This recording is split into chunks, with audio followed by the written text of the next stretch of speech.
Même chose, même principe. Hein, vous allez remplir le quiz ici.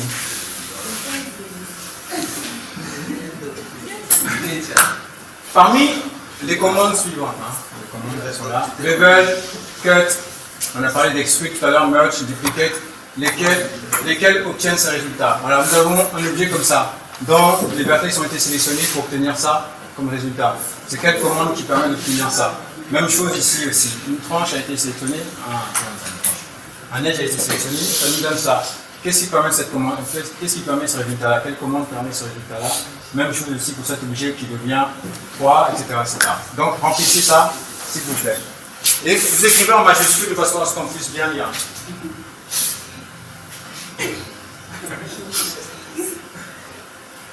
Ok, il faut parler aussi en même temps que vous écrivez. Vous avez commencé par dupliquer, c'est plus simple. D'accord, et maintenant les autres.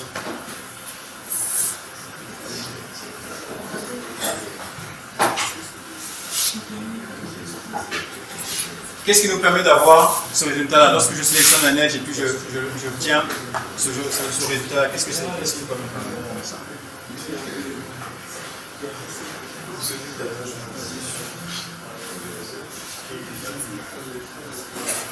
Est-ce que vous pensez qu'elle a bon là?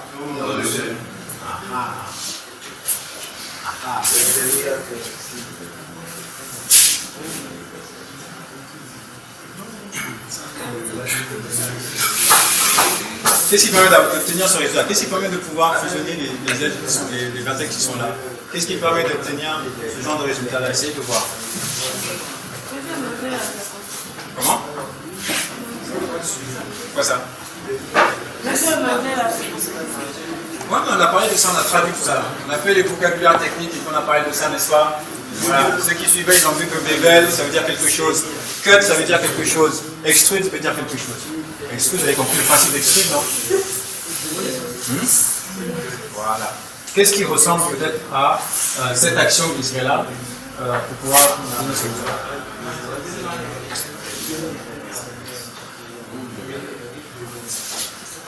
D'accord? Vous avez mis extrude ici. Pourquoi?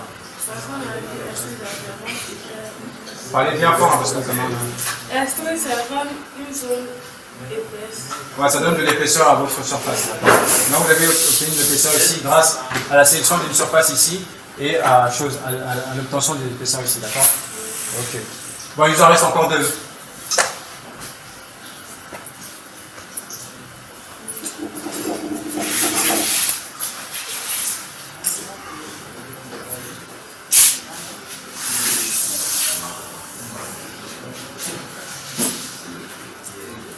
Est-ce que vous êtes d'accord avec ça? Non, monsieur. Vous n'êtes pas d'accord, hein?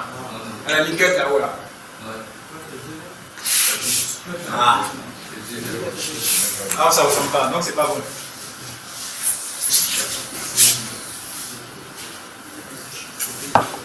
Si c'est pas cut, que c'est pas extrude, c'est pas duplicate, qu'est-ce que c'est?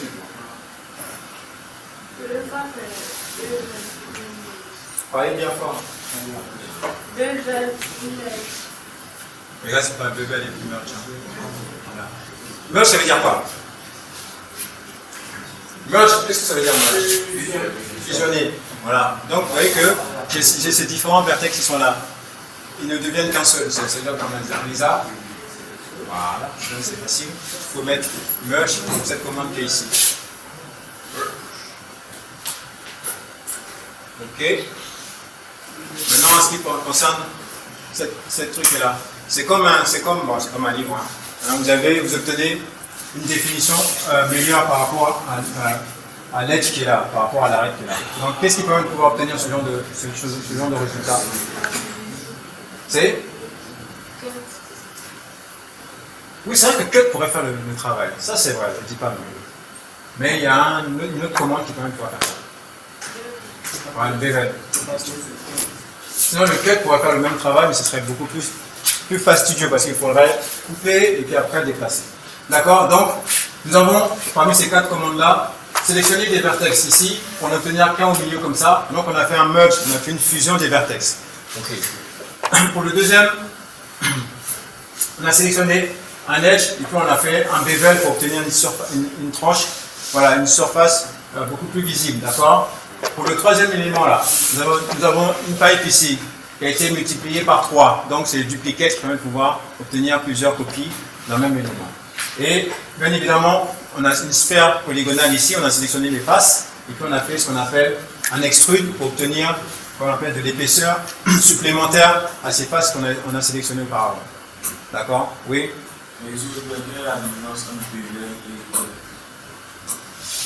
Le bevel permet de pouvoir marquer les tranches lorsqu'on sélectionne comme ça, des arêtes ou bien des edges.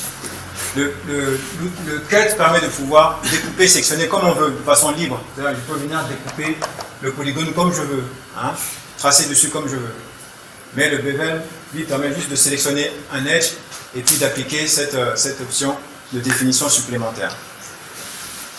C'est bon?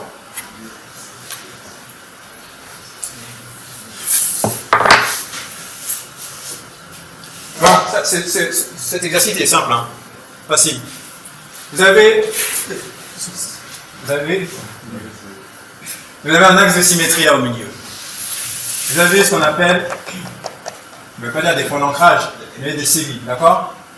Et vous avez une spline, par exemple, tracée comme ça. Moi, ce que je voudrais que vous fassiez, expliquer, relier ensemble les CV, hein, les tracés, pour obtenir une surface de remplissage. Très simplement, un peu comme la fonction que vous donnerez le logiciel en question. Là, vous allez relier les CV ensemble, comme ça, par des traits, et ça va vous obtenir une surface de remplissage. Très simplement, c'est facile. Pas trembler, hein? Voilà. Essayez de relier ça bien droit. Voilà.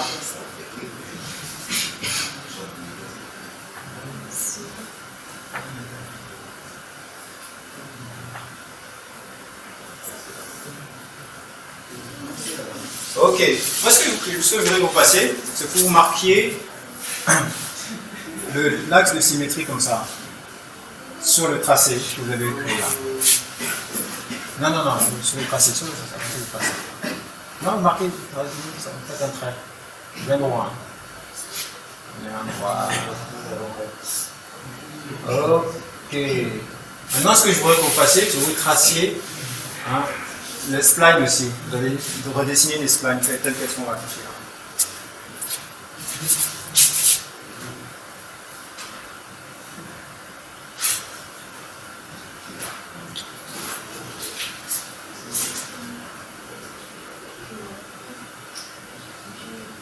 Ok. Cette fois-ci.